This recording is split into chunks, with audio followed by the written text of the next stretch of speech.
CDS Bipin Rawat की शहादत को न्यूज इंडिया भी सलाम करता है। सैफी,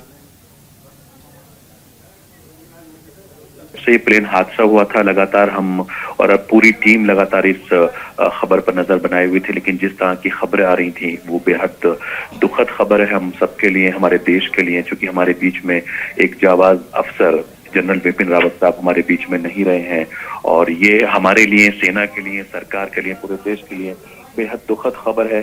और जिस तरीके से बिपिन रावत साहब अपने काम के लिए मशहूर थे, अपने काम के लिए जाने जाते थे, आपको बहुत मतलब मुझे जब भी मेरी उनसे मुलाकात हुई, जब भी हम उनसे मिले, तो उनका जो मिलने का अंदाज था वो बहुत खुशमिजाज था। देश के पहले सीडीएस थे बिपिन रावत साहब। हादसे में मौत हो गई है 1 जनवरी 2020 को। उन्होंने पहली बार सीडीएस की कमान संभाली थी। इससे पहले रावत 27वें थल सेना के अध्यक्ष रहे थे और 2014-16 में वो आर्मी चीफ बने थे। और बिपिन रावत का जन्म आपको पता है कि उत्तराखंड के पौड़ी गढ़वाल में हुआ था।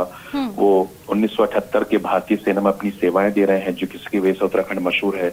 General Bipin Rawat saint Edward school से शिमला से उनकी पढ़ाई हुई है और राष्ट्रीय रक्षा अकादमी में वो पूर्व छात्र रहे हैं। दिसंबर 1978 में भारतीय सेना अकादमी देहरादून से उन्होंने 11 गोरखा राइफल्स की 5वीं बटालियन में उनको नियुक्त किया गया था। उन्हें स्क्वाड ऑफ द ऑनर से सम्मानित किया गया था। उनके पास आतंकवाद विरोधी जो अभियान है उसमें काम करने का लंबा तजुर्बा था। 10 साल तक उन्होंने आतंकवाद विरोधी में काम किया था और देश के लिए उन्होंने बहुत काम किया है।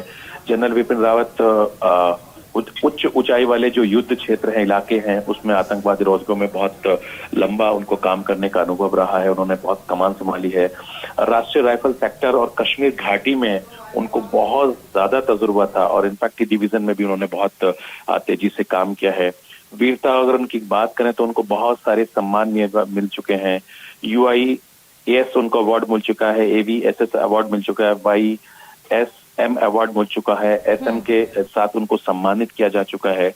और आपको बता दूं कि जिस तरीके से जनरल बिपिन रावत उत्तराखंड से आते हैं तो उन्होंने बहुत तरीके से काम किया था। जैसे मैंने बताया कि 31 दिसंबर 2016 को उन्होंने कमान संभाली थी और 2020 में उन्होंने सीडीएस का पद संभाला था। हालांकि उनके परिवार, जो उनकी पत्नी उनके साथ मौजूद थे, जिस मधुलिका रावत जी, उनका देहांत हो गया। जब उनसे पत्रकार मिलते थे तो वो हंसकर कहते थे कि जब से ये सीडीएस बने हैं हमें टाइम नहीं देते हैं, बेटियों को टाइम नहीं देते हैं।